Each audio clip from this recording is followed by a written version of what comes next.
The following is a presentation of the Tragically Hip podcast series.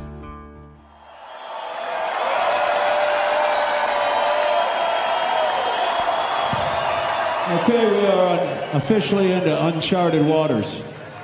We never do third ones.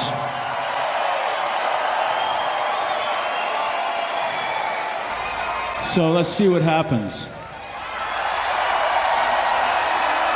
Your Hipstories, reflections from the final tour. Hey, it's JD here, and welcome back to Your Hipstories, reflections from the final tour.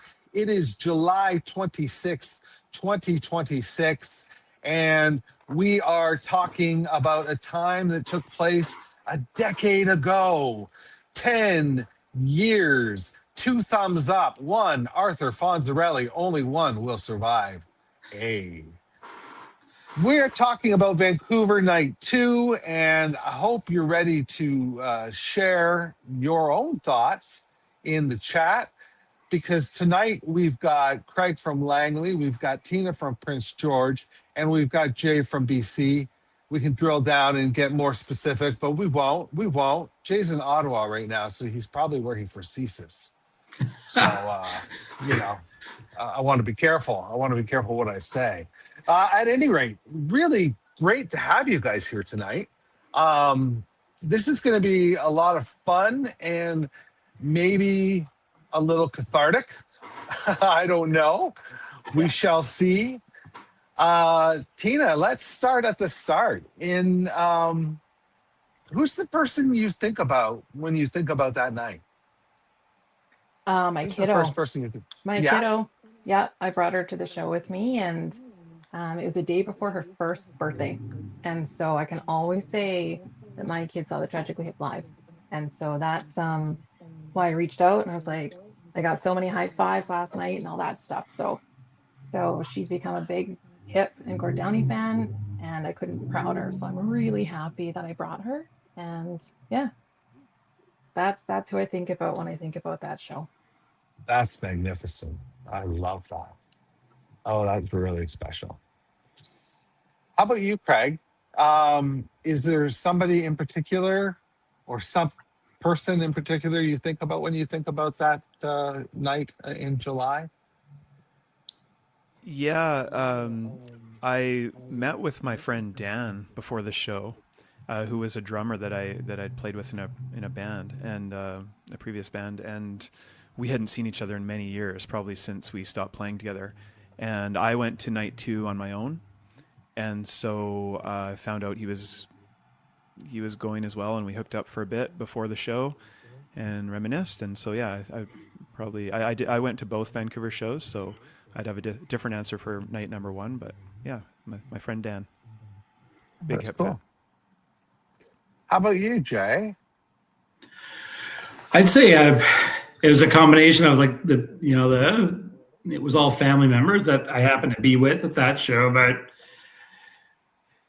through the night I just started I think about all the friends that I had been with to all the shows, and like just wishing we could have all been there, all been there together, because there's just such a collection of memories. Like for me, going back into the 90s, when I first started going to shows and was still coming of age, and a few defining moments made out of not necessarily just the concert itself, but the road trips and everything like that were involved. So that was the sort of process going through my mind, and thinking too a little bit about, obviously had Gord in mind, watching him there on the show. I ended up going to Calgary number 2 as well, but I hadn't bought the tickets yet until I'd been to that show. And after that show, I said, well, we might get into it a little bit later, but I was like, this can't be my last. I got to get at least one more in. You're all in. You're all in at that point. Yeah. Oh, that's cool. I wish I had that experience. I was really sick in 2016, and so the person I think about is my cousin, because she reached out. She somehow procured tickets, And even though I was sort of a zombie, she took me. And we went and we had what I told is a good time. And um, I, I like Tina's daughter is somebody who can say I was there, even though I don't remember piss all about it. So let's talk about hearing about the show and getting your tickets, because that was the story of the day. Tragically Hip, some people wrongly reported the Tragically Hip were gouging.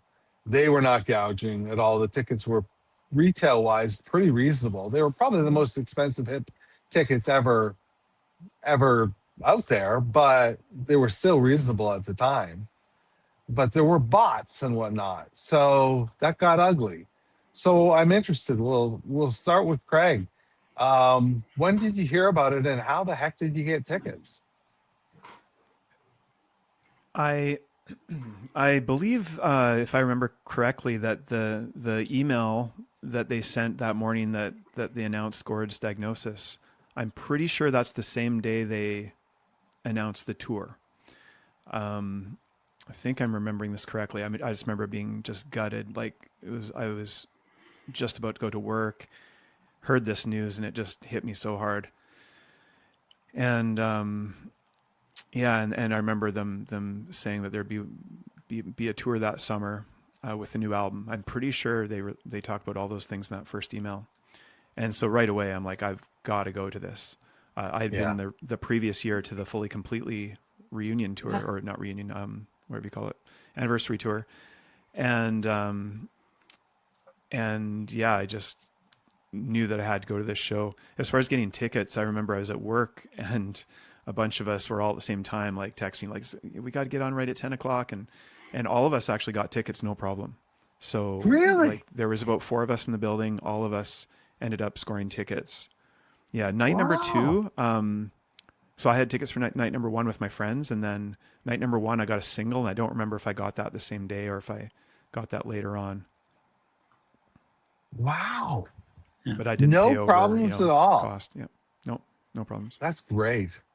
Tina, how about you? Did you have any challenges getting tickets? And you can share your story about hearing it as well. Yeah, absolutely. Same thing like Craig. You read the first part of the email and you're like just devastated. And then it was a range of emotions, right? Because then I saw they're going on tour and my immediate reaction was like, yeah. And then I got really mama henny. Like I got really like concerned. I'm like, is this good? Is this safe for him? Like, is he putting the fans first and his health second? And I got really in my head about it. But then I was like, nope, they want to do it. And I'm going to go to the show. I felt anxious about it because I thought for sure it was going to be really difficult to get tickets. And I was like, I have to go to the show. I have to be there. So I reached out to my friend Ryan. And I said, hey, Ryan, I'm like, you have an American Express. And sometimes Amex has like the front of the line tickets. I said, are you going to go to the show? And he said, yeah, I think I'm going to. And I was like, okay, that's fine. And he said, here's the pre-sale code. So I fraudulently used the Amex pre-sale code and got tickets. And the coolest thing about it is Ryan's known I've been a Hip fan forever.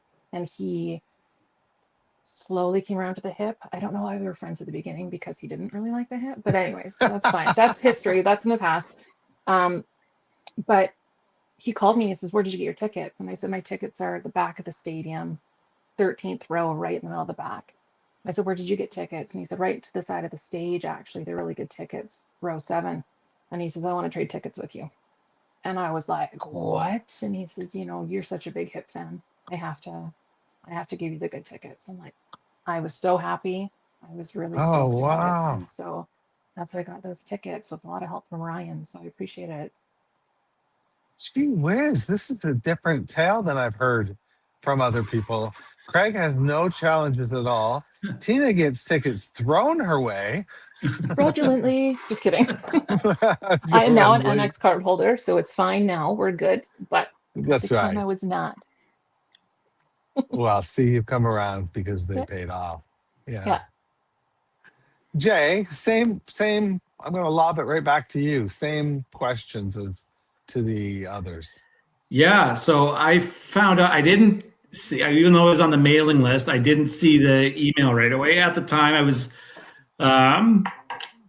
living in Victoria and working in the legislature. And I remember that particular day, there was some file that I was just buried head deep in, so I didn't see the email right away. But I do always have the news on, and then when I'm focusing, it's on mute. But I just sort of glanced out of my eye, and it said something. It said, I just saw that. I noticed the Gord Downie thing, and so okay, unmute it, turn it on, and it was the conference. Shit. It was the conference that they were giving, that the doctor was giving from Sunnybrook Hospital. And so, and then our little internal messenger was pinging off because there's 2 or 3 other really big Hip fans that I've worked with in the legislature. And I had been ignoring those too, because I just couldn't believe it. Like it was just, yeah, it just come. I had been at the fully completely, the whatever it was, the 20th or 25th anniversary tour, which had been, it seemed like it hadn't been that long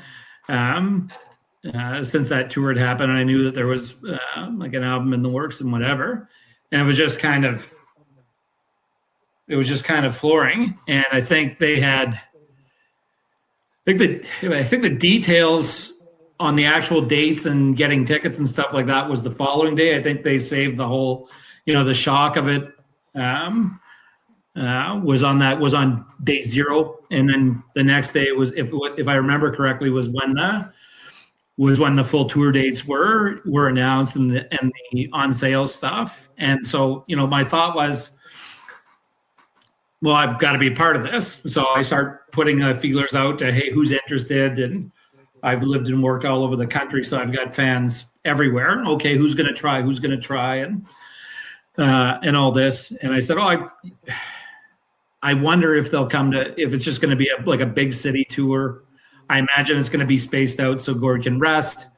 I don't know if it's going to be a whole pile of, I can't imagine it's going to be a whole pile of shows like some of their album tours have been, where they've gone to, the Lethbridges and the Kelownas and the, right, like all over and into the Maritimes and stuff like that. So you're kind of like, where's this going to be? And I said, well, I hope it's in Victoria. I said, I just hope it's not the weekend of our high school reunion, because that's not in Victoria. That's away. And sure enough, the Victoria date was the same day that I had to be in elsewhere for our high school reunion. So looking at all the dates, okay, we'll try for Vancouver, then during the week. And at that point, it had just been the one show announced for Vancouver. So Vancouver, Calgary, and Edmonton. You could tell by the space between the dates that there was probably room for other shows to be added. So we had tried, got on, and no luck for Vancouver #1. And then went back out to all of my friends and had a friend in Winnipeg that got tickets there. So I said, okay, well, maybe I'll come out there. And it was the next day they announced show #2. Okay, we're going to give this a try again. And we went in. My dad was on. We were all trying. And then, my dad just pops up, hey, are these any good? And I said, well, any seat's good. But where we ended up sitting is getting seats is where I usually like to be if I can't be on the floor, which is the last row of the lower bowl of an arena, so you can stand up and nobody's behind you to yell at you to sit down, which I didn't think was going to be an issue. Didn't think was going to be an issue at this show, and it wasn't. But that's where I like to sit if I can't be right down on the floor. So then, we were, pretty thrilled to know that we were going to go, and then just started chatting. Everybody, oh yeah, I'm going to Ottawa, and had some other friends that ended up getting tickets for the Kingston show that had lucked out, and so it was great. We're all started exchanging details and stuff like that. Hey, I might have an extra ticket if you want to come to this show, and that type of stuff. So very good. Sounds like the collectability of shows almost was a thing at the time. Again, I missed out on that, but I assume it was, with our cohort for sure. That was a really big deal. So you've already talked about who you went with and where you sat in the room. Tina, you can definitely expand on, and I would like to expand on, like how you saw a show with a 1 year old. That's Yeah, that's and fist pumping with the other hand. I'm sure you're fist yeah, pumping with the other arm. yeah. Let's talk about the night itself. Let's talk about specifically, Craig. Was there a song that night that hit differently for you? There were a number. Tell us Over the about it. 2 nights, I got to see quite a few different songs. In fact, they only repeated. I wrote it down here. Half a dozen. Nine kind of classic songs. So they played the three from the last album, both nights, and then they played 9 kind of classics. So I was really pumped about Daredevil. That's just one of my top, favorite songs of all time. And so to hear that both nights was amazing. But the ones that stuck out were the ones with where certain lines kind of hit you differently with all that was going on with Gord. And a couple off the top of my head, one was I'm starting to choke on the things I say and putting down. Things like the So Hard Done By, just the chorus of that, even though it's kind of a funny song in a lot of ways, that night it wasn't funny. It had this kind of he had this look when he was singing those lyrics, like close, but that's not why I'm so hard done by. Things like that. Just you start changing the meanings of all these songs in your head as you're hearing, Sure. pleasure doing business with you, or Killed me. things like that. I don't think they didn't do that in Vancouver, I don't believe, but so there were quite a few moments like that where you just sort of put all that was going on into the lyrics, and especially the new songs like World Possessed by the Human Mind. Even though they apparently wrote all those songs before the diagnosis, they sure sound like they were a reflection. But Yeah, I tend to agree with you. But that's the wonderful thing about pop music, right? Is that we all get to sort of take it where we want to take it and create our own headcanon. And we often do.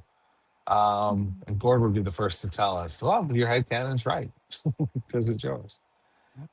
Tina, tell us about a song that maybe hit you in a different way that night. And I'm curious if the connection that you had that evening translated into anything extraordinary. Yeah, for sure. So, it was kind of one of those decisions where I didn't know whether I was going to bring my kid or not. Like, she's so little, it's a big concert and all these things. And I was like, she has to be able to say that she's seen the hip. So, um, decided to bring her, brought her downtown, got the big earmuff things, on the carrier and all that stuff. And I found I watched the show very differently than I usually do because I was experiencing it with her. And even though she's so little, we're all taking it in, right? And I just felt like there was so much more meaning to it. I go to the shows before and it was great, it was fun. And with, Gord's diagnosis at the last show or the last tour. And I think that was one of the big things. I felt like this time I really just took it in. I enjoyed it, but I really just felt it. And so, um, this it's gonna sound kind of weird, but the musical interlude that they did, with the crashing waves and the birds and stuff, it gave me a moment to just sit and really just take in that moment of being there, right? I've heard different songs before, I've seen them 5 or 6 times live. Um, and that's when it really kind of clicked. This is the last time that I'm going to see this band live. This is my favorite band. This is the last time.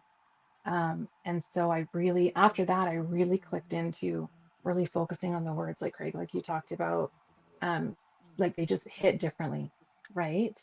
And I like that you brought up the one song. My tattoo here is I'm afraid Candy's not feeling well. So I'm like, Oh wow, I've not seen right? that So tattoo ever. I was like, I need a hip lyric that hip fans will know, and other people will be like, what the hell is that? What does that mean? Um, and I was kind of late to the hip. Like I was like 13 or 14, but that was like 93, 94. And so there were songs from Day for Night that was the first time I heard the hip music. And so hearing those ones and they just kept popping up and they just felt like they just connected really well. So um then it was just such a, as we know when we go to hip shows, such a community feeling. Everybody's like there for the band and to just enjoy their time together. And like I said, I was walking through and I got head nods. And as soon as people saw that, I got people pointing and thumbs ups and I had high Oh fives and man, all these things. I got really cool head nods from people thinking it was super cool.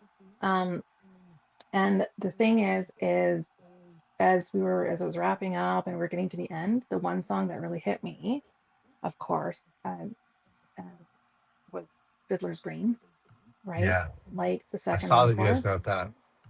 And that's the one where I actually like, I sat there. I usually sing along and that stuff, but I just sat there and I just took it in and I was like, holy smokes, like this is it. This is the last time I'm going to see them. This is the last time, and it really, well, I'm going to get emotional. Sorry, guys. No, that's okay. But it really sunk in. And that was my hey man, thanks moment, like these are guys that got me through a lot of stuff. These are guys that like are my go-to music. And that was the moment that I was like, this is not a joke. This is real. This is it. And so that one really hit me. Yeah, yeah. When I saw that you guys got that as the last song of the night, no, second to last song of the night. Yeah. Um, I was shocked because it's sort of at contrast with Free Pistols, right? Like Hmm. it's like bring them way down, and then leave them on a high, wanting more. Yeah. But boy, oh boy, that could be a down moment, especially like you say, in light of what's actually happening in real time. Hmm. Jay, was Yeah. there one that hit you in a different way? I don't know that there was anything. I don't think there was one that had hit me in a particular way. Like Fiddler's Green, it was like you. Like I was kind of surprised to hear it. I had been fortunate enough to be at the McEwen Hall Ballroom show on the World Container Tour, the first time they ever played it live.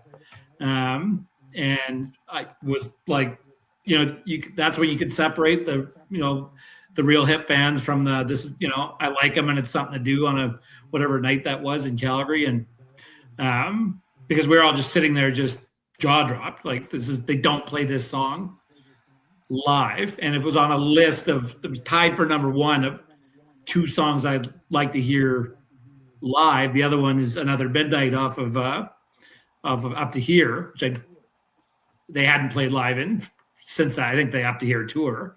So that remains on the list and it forever will be. But yeah, so I guess I was surprised to sort of hit that. I mean Daredevil on night two, because I've watched listened to footage and stuff like that from both shows, but like that, if you remember, like that it was like this big melt that kind of went on. Like Daredevil went on like forever, and then there was a really, really long intro into Ahead by a Century, which came right next when they transitioned from, because we were kind of I'm bouncing a little bit all over the place, but on the drive down, as we drove down from Kelowna that morning, and so once we'd seen the set list from Vancouver and looked at it with the set list from Victoria, you could kind of see that there was this little bit of a formula. Like they were going to play songs from 5 of the 6 sort of big 6 albums from Up to Here to Phantom Power. They were going to play off the new album. They were going to throw in one other album of the more recent, 5 or 6 albums. So it was kind of like, okay, what do you think they're they're going to play tonight. So I said, well, they started out with Up to Here in Victoria. They started out with Road Apples in Vancouver night 1. I'm going to guess they're going to start with Fully Completely night 3, which was right. Courage kind of came out there. So I get, you know what? The one that sort of had hit different, or for whatever reason, Sure. was right after Courage, they went into 50 Mission Cap, which is one of my favorites. And the fact that, like it's Bill Barocco dying and then the goal and after they found him, and you're thinking, okay, now Gord's in this mortal stage himself, and he's got the shiny the hats that he had on for that tour, and that one just hit a little bit different. I'd seen it so many times, Sure. But it just hit a little bit. I mean, and then there were some rarities that when they got into after the break, they went into Music at Work, and so like Putting Down and Toronto number 4 that were like, Yeah, you guys got Toronto number 4. That's bonkers. yeah. That is pretty bonkers. And then from that, because you see the album, okay, there's going to be 4 songs off this album. They start with Music at Work, so where are they going to go next? I thought they'd maybe do Tiger the Lion because they played that extensively on that particular tour, and then so I was a little bit surprised with that one, and then ones I hadn't heard in a long time. Not that they hadn't played them, I just hadn't been at the shows where they had. Right. Like I hadn't, Yawning or Snarling, I hadn't heard since like the actual Day for Night and Roadside Attraction back in '95. So, and basically every song on the set list is what you're saying. And I started out saying I don't know if anyone hit different. There were just ones that there were ones that I'm glad to hear. But the Bill Barocco one is the one I think I'm gonna hold you to. I would think for me that kind of record. Yeah. I and that would be correct. Like that one just hit, and I think it was like. They came in, they did Courage. Everybody was. Hold that thought, because I want to make sure everybody gets some time. Oh, sure. Craig, I want to go back to something that Jay actually mentioned. Jay actually mentioned at one point Gord singing 50 Mission Cap, and it was interesting to see what he was wearing. On Victoria, you guys weren't going to be surprised, because we had already had Victoria and Vancouver 2, or Vancouver 1 rather, where he came out in these garish outfits. But how shocked were you? And put yourself in night 2 mode. Is there any part of you at all that thinks he's not going to come out wearing that this time, or are you resigned to the fact at this point that that's what you're getting this tour? And what did you think about it? I remember seeing the footage from Victoria the first night that was coming out on YouTube or whatever it was on at the time, probably maybe Facebook or something, and just being blown away by these outfits and just how cool he looked, and just how different it was from every previous look he had had. And like Jay had said, I was also obsessed with the set list. I was like analyzing every set list. Night 1, night 2. I in fact, before we went on air, I had said the exact same thing to JD. I bet you on, like I have in my notes here on this letter I wrote, the day after the show, that I had predicted that Fully Completely would be that album would be the first 4. So I was also obsessing over the formula, but I just think it's so cool. Like you've got a classic album to start, then the new album, interlude, bit more of an obscure album, and then 3 or 4 more of the big albums, and so I was very much paying attention to what he was wearing.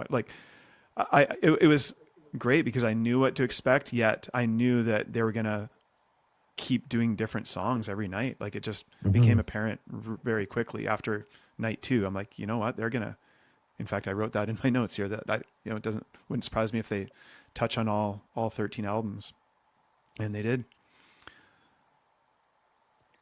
That's a pretty freaking special thing.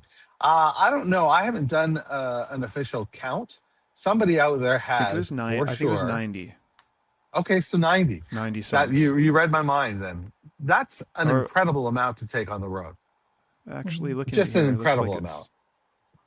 According to Setlist FM,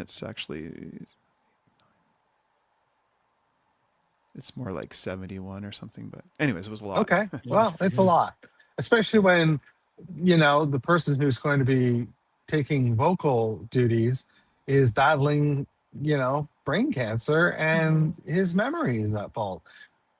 Did we know the extent to which his memory was at fault during this tour, Tina? Do you remember? I don't think I knew the extent of it. I think with that type of cancer, I had people that I'd known who had it before, but and again, I made the comment about the mama hen thing, like it's our buddy Gord, right? Like it's not just a band that we love, it's someone that we just care about. And so really I kept, when I walked in, I was like, just don't push it. Like, just don't push it. Just do what you can, right? Like that kind of stuff. I really kind of felt that in my head.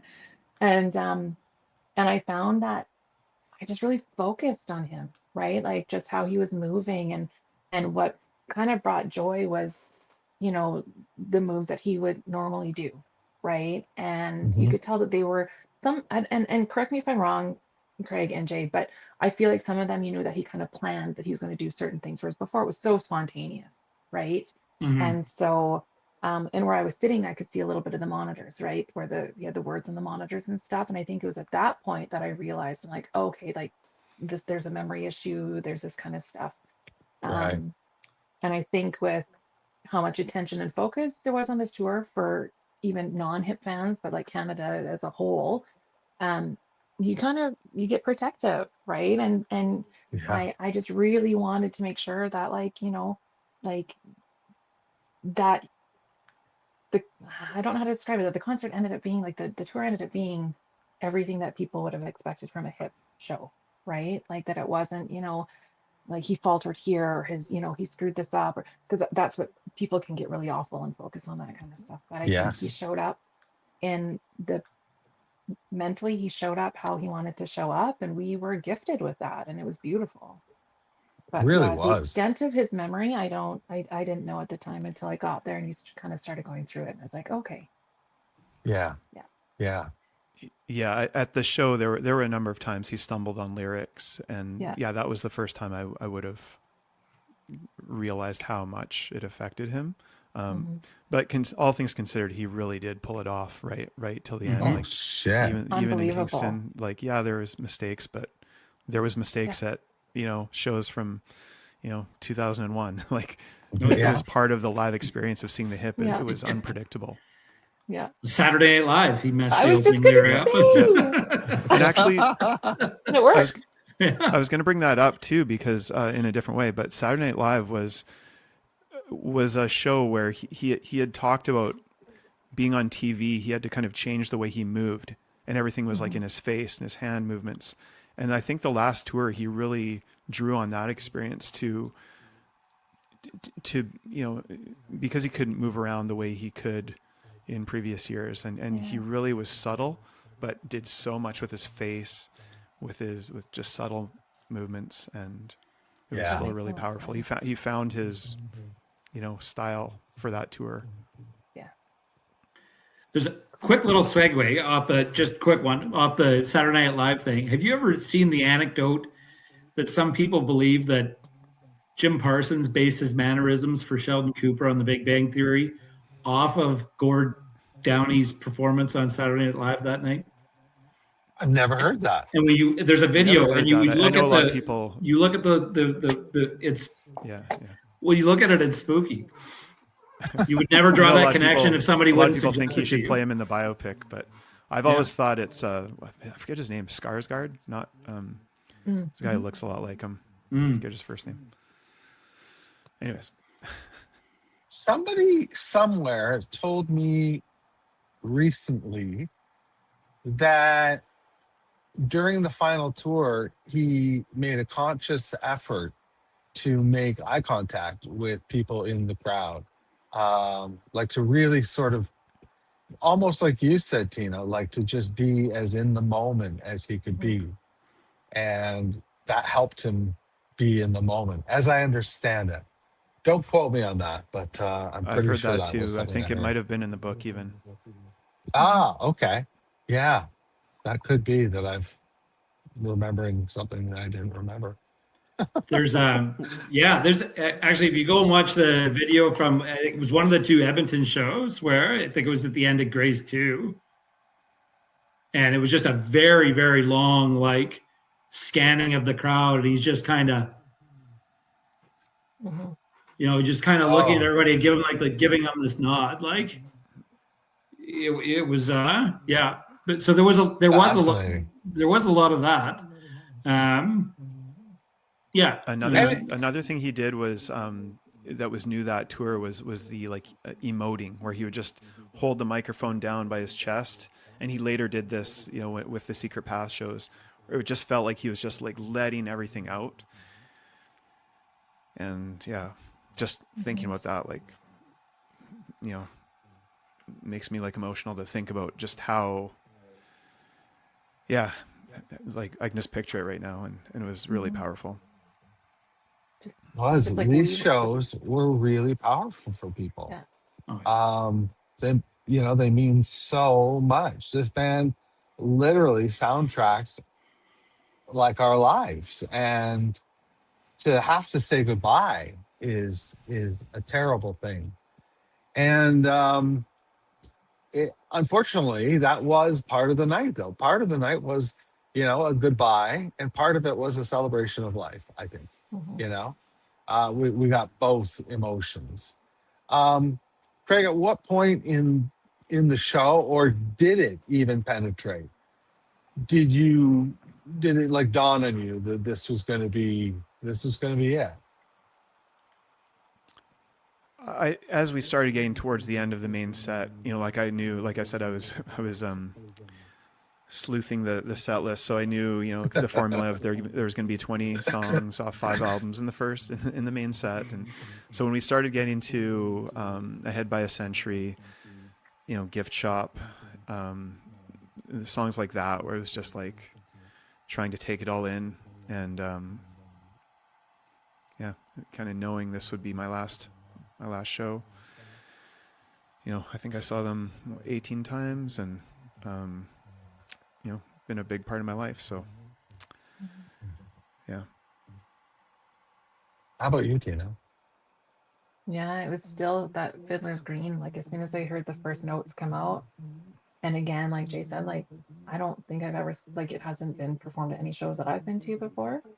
And I had a friend once ask me like, "What's your favorite like love song, hype song, and sad song?" And my sad song was always Fiddler's Green, just because it's so descriptive and it's so connected, and the story behind it, and that was the moment. Yeah, I was like, okay, and it was like that was the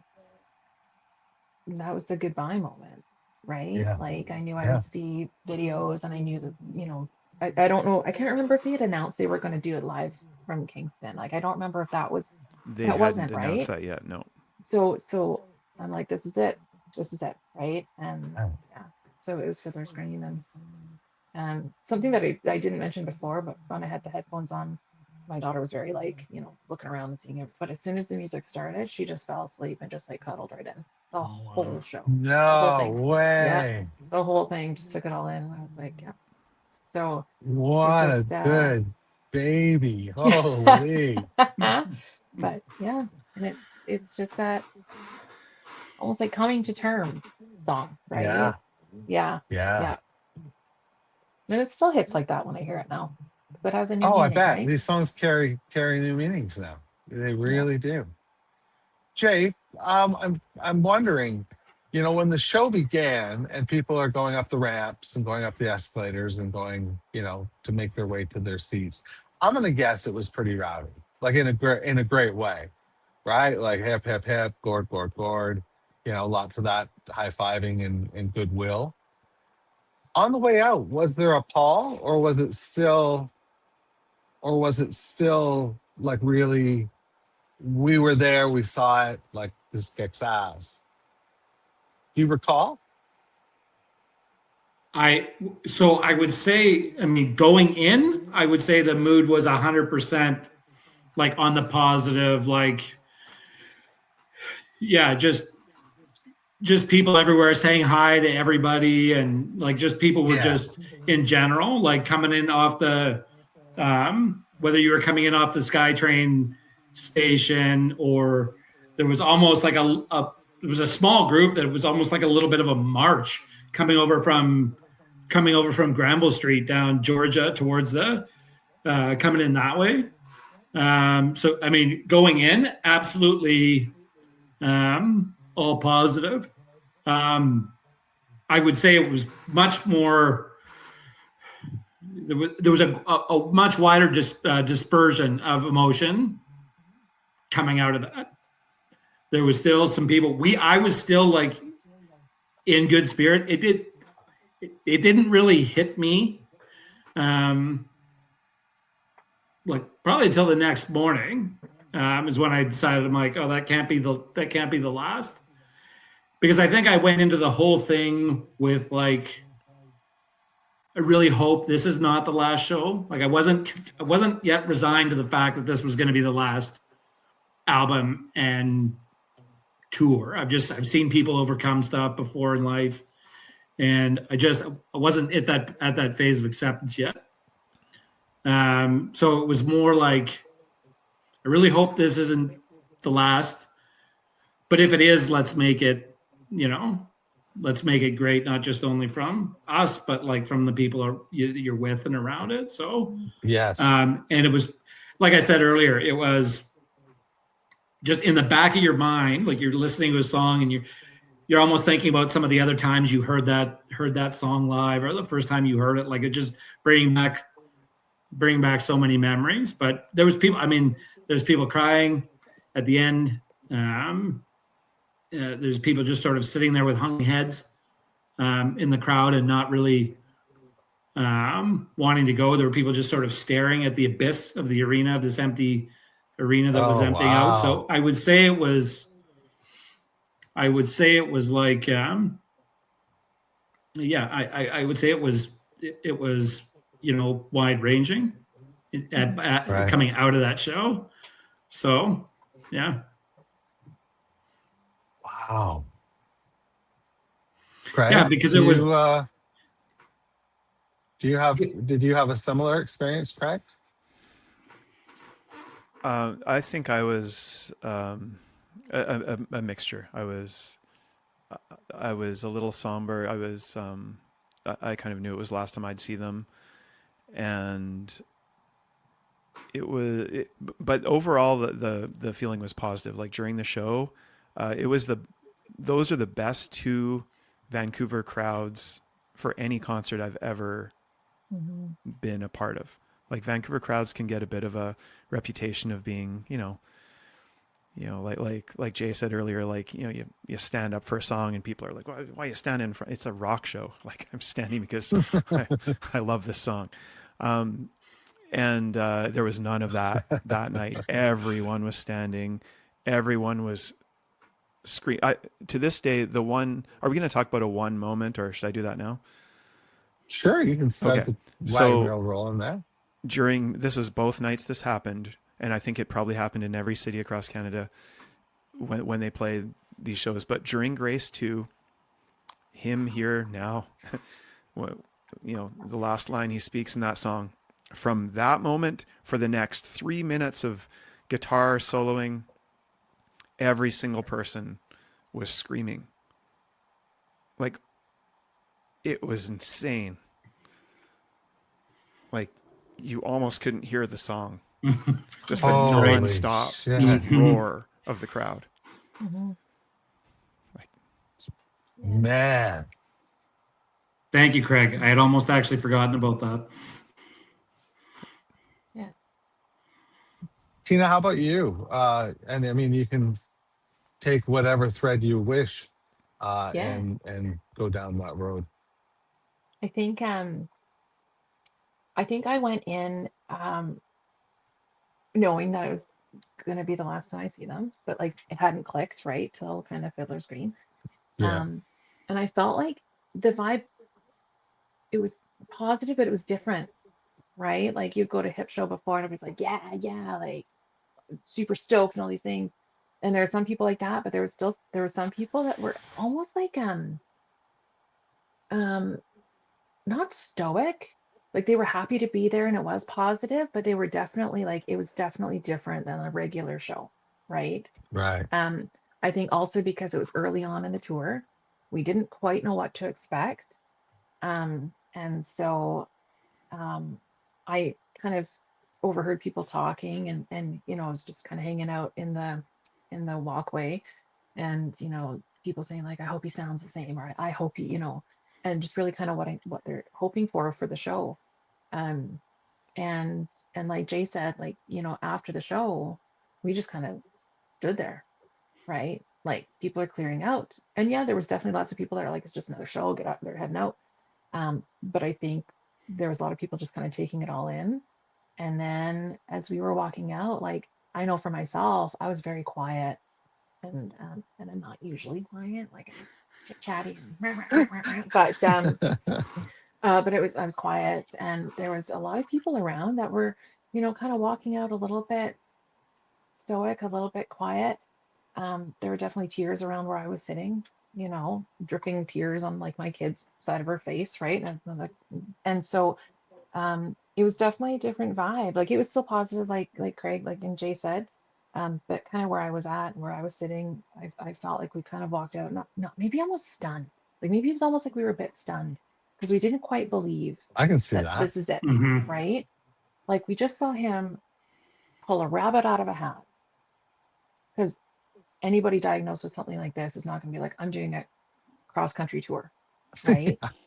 And so I think we also recognize the significance of what we witnessed, right? We witnessed like literally a rabbit out of a hat, like magic, right? And that it was that we were gifted that we were gifted this opportunity to say goodbye, and not a lot of times we get to do that. So I think people that the extent of that I think was kind of resonating with some people as we were walking out, and there was some like kind of just knowing glances at different people, some teary people and some people just kind of really not emotionless on their face, but definitely like just taking it all in. And so yeah, Yeah. yeah, it was quite a thing. Was yeah. It it's a game changer. Like, how many bands have we seen do one last tour? And we've seen them do it 3 or 4 times. This was We're still seeing the some of them. yeah. This was a one last tour that was one last tour, and they never, ever, ever even said it was their last tour. No. Rob Baker went on Twitter And said, yeah, early on and said, "We never said never." you never said that. He was playing with Yeah. playing with our emotions a little bit by doing that, I Yeah. think. But I think he was just being grammatically wanting to use the proper syntax. Jay, 10 years later, it's Yeah. 10 years later to the Mhm. day. What do you look back on and think about based on your experience that night? Yeah, I mean, looking back on it, I mean, well, I mean, in that moment, I thought this was going to be this might be the last time, and then I ended up going to one more show, so it changed my perspective, changed a little bit more than there. But it's weird how certain things can almost it can influence your perspective and your memory. I have to go back to the filter of the mindset that I was in when I was at that show, which was mostly a positive one. We took the viewpoint of the celebration of life versus wake type of thing going into that. We had decided that we're just going to have a good time. let's see it, how it's going to play out and things like that. And there'll be, we're not going to say that this is the end. So, but my memories of like, it kind of got influenced once the documentary came out and you saw everything that he had gone through. That's when I really got the most emotional. And now he's already passed away. But I was actually more emotional watching that than it was on that at any moment during that tour, or even the day that he passed away. Like looking at that and seeing what he was actually, what was actually going on in his life. And it gave you different context completely, right? Absolutely, because you look at that and you go, you're like, oh, he can't remember all the words and stuff like that. That was at the Calgary show when I could see the actual how many lyrical monitors there were. It was more than they were everywhere. They were every 2 feet around the whole stage. But then you go in that first rehearsal on that documentary from they're there, and it was kind of comical. Because the first song was "Escape" is it Hannah the Traveling Man, and then they're interviewing Paul Lingo, and he's like, "No, I wouldn't have picked that one. That's a really, really hard song. There's nothing really to come back to. It's not nothing really to come back to in that one." But yeah, that was the first one. Gord's like, I couldn't remember a damn thing, and so knowing that he was that was in the state he had, and then that was what he was able to pull off. 90 days later, Yeah. Yeah. Mhm. Yeah. So, but so the things that had happened since that night and the more insight that we got has, in a way, impacted my memory of that night, sort of. Yeah. But you know what I mean? Like the raw emotion of it that night, like it was a little bit more on the euphoric side for me than anything. And just remember the good times type of thing, and now I go back on that and I go, oh God, this guy was really, really battling things out, and here I am in a very positive mood, and Mhm. I just look at that and go, well, I hope he was able to channel that, and that gave him the strength to keep going, and I think it did. I think that. Of course. He had a pretty good run after this hip tour. Yeah, and then there was at that point in the few things. Yeah, and there was a point in the show too where I said, okay, for the next song, I'm not even going to look at Gord, because I'm like, I've always only been focusing on Gord. There's 4 other amazing musicians here too, and what was the interesting thing was when I did that, it only lasted about half a song, because they are all have at least one eye on Gord, if not both. Like Robbie didn't take his eyes off Gord almost the whole night. And you watch the documentary, and Rob was so concerned that something was gonna happen, and it was still early in the tour, so you think you're not out of the weeds yet, but yeah. Oh, would have been scary. Like that was one of the things we talked about with Victoria for sure. Is just not even knowing. Craig, for you, what has 10 years given you, reflection wise?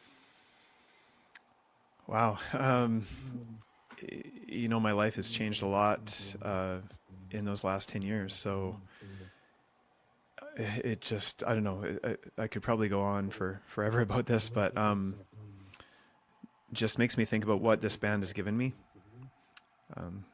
Going right back to my first concert in '93 with my buddy Gord. And he was the one I went to the Fully Completely tour with as well. And then the Vancouver Night 1, I went with him and kind of thought that would be my last show. When they announced the second show, I ended up getting another ticket. But just having that kind of full circle moment with my friend, and it was a tough year, because in April of that same year, 2016, I was at the Commodore for the final Spirit of the West show. Mm-hmm. And that was the only thing that I can compare to that final Hip show, was that show. It was eerily similar. Of course, by then John Mann was in not great shape. Mm-hmm. And he was having he had zero memory. Like he he was reading all the lyrics off a screen and needed someone else to trigger the lyrics. But his voice was amazing, and I feel like they pulled it off, with dignity. And these are the only two bands I can think of that have this kind of similar story in this way. Like the way the Hip went out, they talked about this in the documentary. Like you couldn't have written, like a Hollywood script better. Like, Yeah. Yeah. it will never happen again. Nothing like this will ever happen again. Lightning in a bottle for sure. Yeah. Because even the way we measure statistics now, we measure Nielsen ratings and whatnot now is different than it was 10 years ago. So, Yeah. the And numbers sorry. for the Kingston show were staggering, right? Yeah. Sorry, Craig. And I just have to say, I need to fact check myself. So apparently the CBC was in talks about broadcasting the final show before the tour had started. So I just quickly looked that up, and I guess because of the outrage around tickets being hard to find, that's kind of what instigated that. So I think we probably did know going in that we'd get to see that final show on TV. Yeah, and oddly enough, it just goes against convention, but once they announced that was going to be broadcast live, the ticket prices went up fourfold almost overnight. Yeah. Which makes right, like it's counterintuitive. You think I can watch it at home with all my friends and have a few beers, but now it's going to be on TV. Now I want to be there, right? So. Well, it's a vastly different experience. So Tina, 10 years out, how about you? You've got an actual person that you're watching, you're marking on the wall these 10 years. What the hell's that like? It's a trip, man. Right? The nice thing is that she's picked up that, there's a lot of bad music out there and they hear it lots, but she still kind of goes back to that's something that we connect on, which is really lovely. I've met so many people by being able to share stories about being at the last show or experiencing what that felt like, right? A lot of my friends that I've met, it's because of, we brought something up about the Hip and then we became friends, right? Talking about those things. I kind of just want to touch on one piece and at the Kingston show, I'm Indigenous, and I think at the Kingston show, the challenge that Gord brought out to Trudeau and where we need to go, that is like how selfless of him, right? Like he's coming out to do the show because the fans are sad that he's sick and that he's gonna be gone, and so he's selflessly giving us this gift to be able to see his show, and then in Kingston taking his time that he could have talked about anything. He could have, just done the show and bantered and that kind of stuff. And he took the time to put that challenge out there. And I think a lot of people, because of how many people watch that show, for the Indigenous community, that has had such a huge effect on the Indigenous community, because here's someone who has this national microphone with such a huge amount of people tuning in and people being like, hey, what was he talking about? And what's come out of that with the Downie Wenjack Fund and all these things, like it's something that has left a legacy that goes beyond the music and goes beyond anything that we could have experienced. And it's left like such a lasting impression and a lasting mark on the Indigenous community. And I'm so, I'm extra excited because it's a band that I love and it's someone that I love, right? And it's like, yeah, of course he's like that because he's the coolest, right? And it stirs up conversations. They're like, oh, you're a Hip fan. Like, oh, Gord said that thing at that last concert. Like, what was that about? I'm like, actually, cool. Let's chat about it. And it opens the conversation. And one of the things that I always think about is, who are my kids' band gonna be? Who's gonna be their band that gets them through all the stuff so they go to all the shows as soon as the tickets go on sale and that kind of stuff. And it makes me sad that they won't be the Hip. But it's how they've impacted my life, right? I hope that they have a band that's just as I hope it's not something terrible. Like, I'm not gonna lie. There's some bad music out there, and I really hope they're not like, take me to this show, because I won't do it. I But love it. just what's gonna impact their life, right? Like it's been such a trip, and it feels like yesterday to me sometimes. It feels like it was bet. just yesterday, and it's 10 years. So it's like you said, Yeah. it's been 150 years. Where's the next 150, right? Where do we go It's now? bananas. Yeah. Well, folks, I'm really pleased that we got to talk about Vancouver 2 tonight. We're going to listen to a song now from that night, from that night's tour. I believe it's Three Pistols, but I'm not 100% sure. We'll give that a spin on the way out. And on behalf of Jay from BC and Tina from Prince George and Craig from Langley, this is JD from Toronto saying good night and thank you for coming out. And remember, pick up your shit.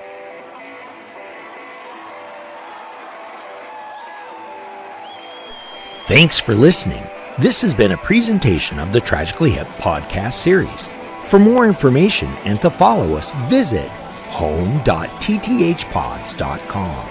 If you'd like to reach JD, send an email to jd@tthpods.com.